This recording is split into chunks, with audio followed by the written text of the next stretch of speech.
Nós estamos debatendo aqui o tratamento preventivo ou profilático e precoce da Covid-19, um assunto que tem demandado muito interesse da população, né? Muitos debates aí pelo país, na mídia tradicional, nas redes sociais, e é bom a gente esclarecer tudo isso para a população com especialistas, né?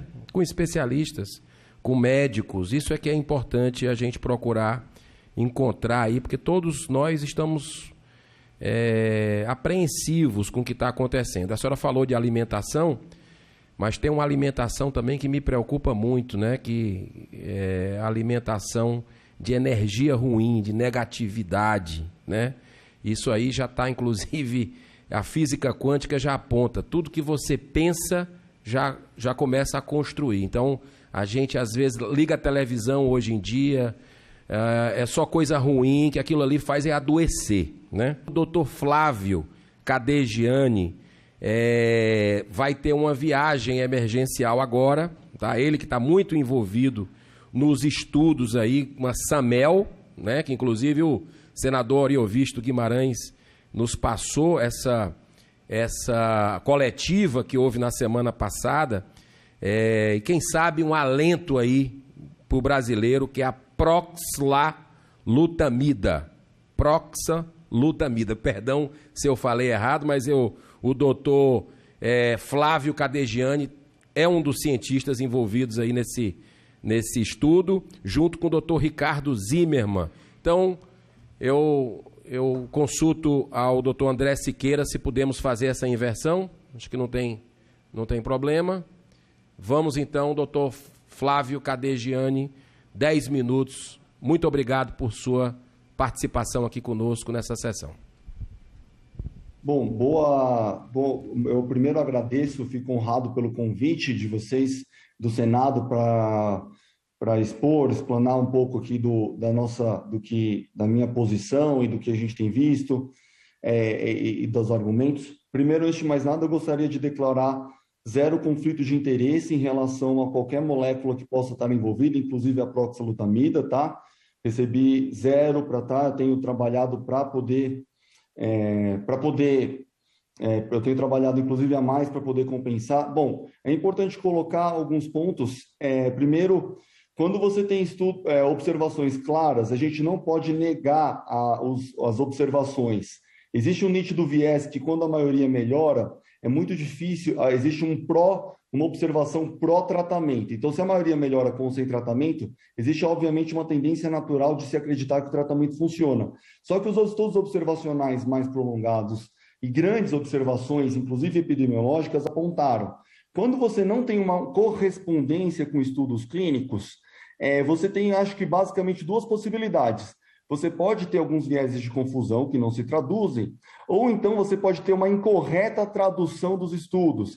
Então, por exemplo, se você quer ver carga viral no dia 21, você não vai ver diferença entre os estudos, sendo ele com a eficácia que for, porque depois de 21 dias, ambos os grupos placebo ou controle não vão ter uma carga viral detectável. Então, a gente tem que tomar cuidado, e eu não vejo como suficiente os dados para poder contraindicar as medicações. No mínimo, ainda existe, no mínimo pode existir controvérsia, mas não existe unanimidade no não funcionamento de ivermectina, hidroxicloroquina. Eu não estou aqui para defender medicamento A ou B, eu acho que isso aqui ele é muito diferente do posicionamento político, mas na ausência de alternativas terapêuticas, se você não tem alternativas terapêuticas, por que você não poderia lançar mão daquilo que tem o mínimo de evidência e não tem questões de segurança? A carta da Merck do dia 5 de fevereiro me causou muita estranheza, porque levantar questões sobre segurança neste momento me acende o alarme. Será que existe alguma coisa? O que foi que a empresa, na época, não publicou sobre segurança que agora ela veio trazer questionamentos?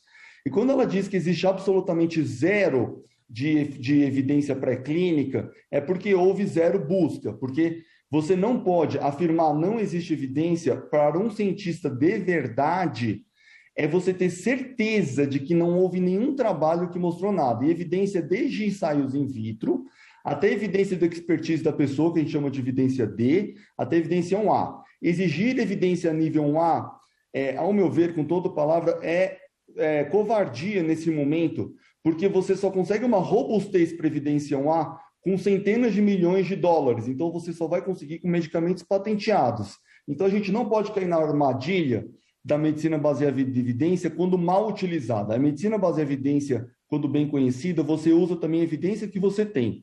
Ao meu ver, existe sim a chance de a utilização de medicamentos enquanto não há a comprovação. Outra palavra, aliás, que me traz um pouco de questionamento, porque a palavra comprovação, qual é o ponto em que se comprova?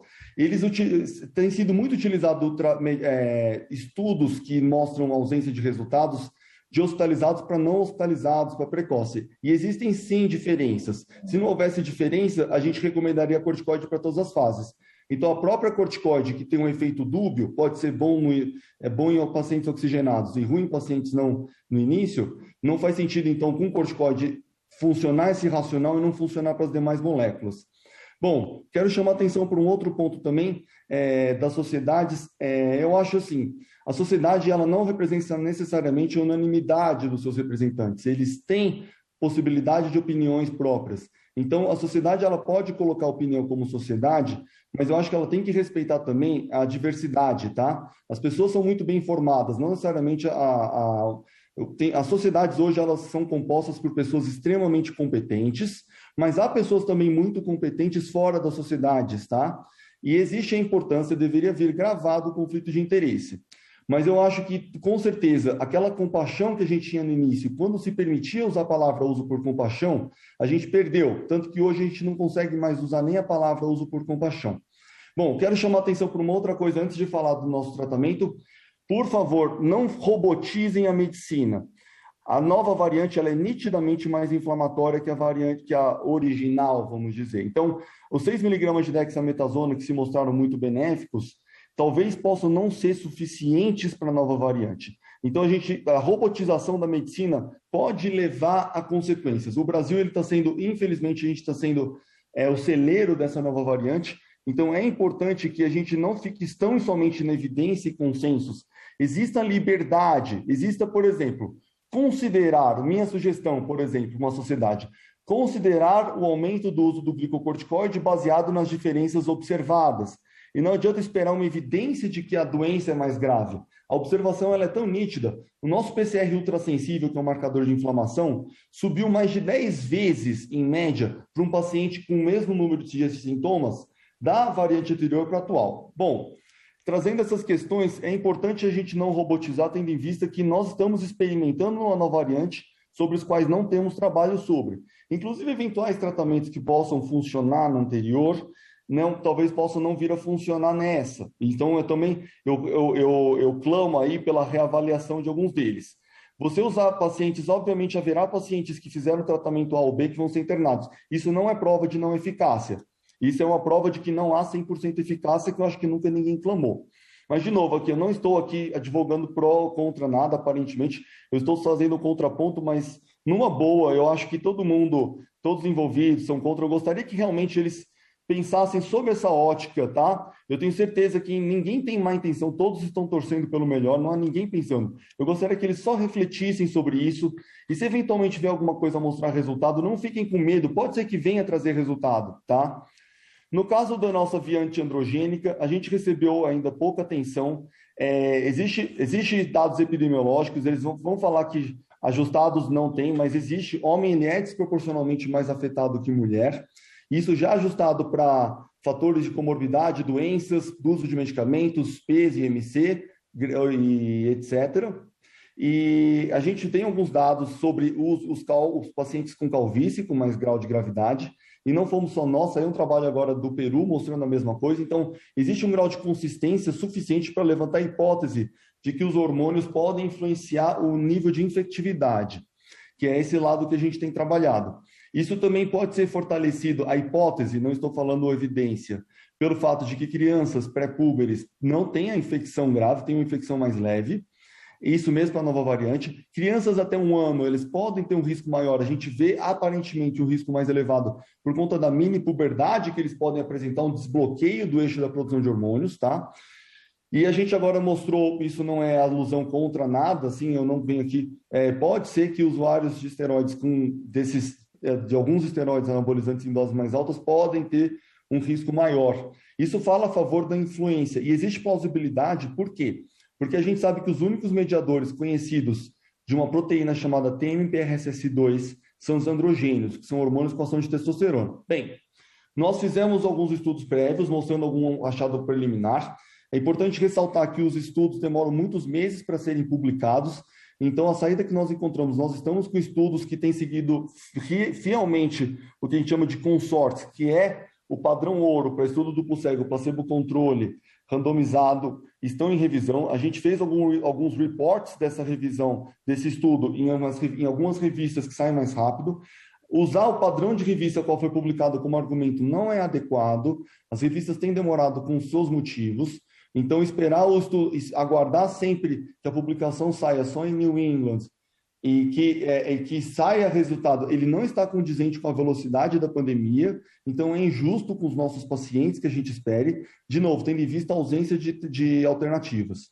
Quando nós fomos estudar a proxalutamida, é importante deixar claro que a gente foi atrás da classe de medicações de que a gente chama de antiandrogênios não esteroidais, que são moléculas com ação que são usadas principalmente para câncer de próstata, tendo em vista a plausibilidade dela. As outras, enzalutamida, a gente procurou, a Johnson não houve interesse, então houve uma doação da proxalutamida. Importante deixar claro aí, se tratar, uma empresa chinesa, vamos tirar qualquer ideologia contra ou a favor de qualquer lado. Eu quero estar bem longe, eu acho que só houve um atraso aí no desenvolvimento científico com qualquer ideologia que seja, então eu quero estar completamente... 15 segundos. Bom, só para terminar, eu quero colocar 5 minutos. Nós observamos uma redução aparente, assim, na mortalidade de 92% a partir de 24 horas de uso em ambos os grupos.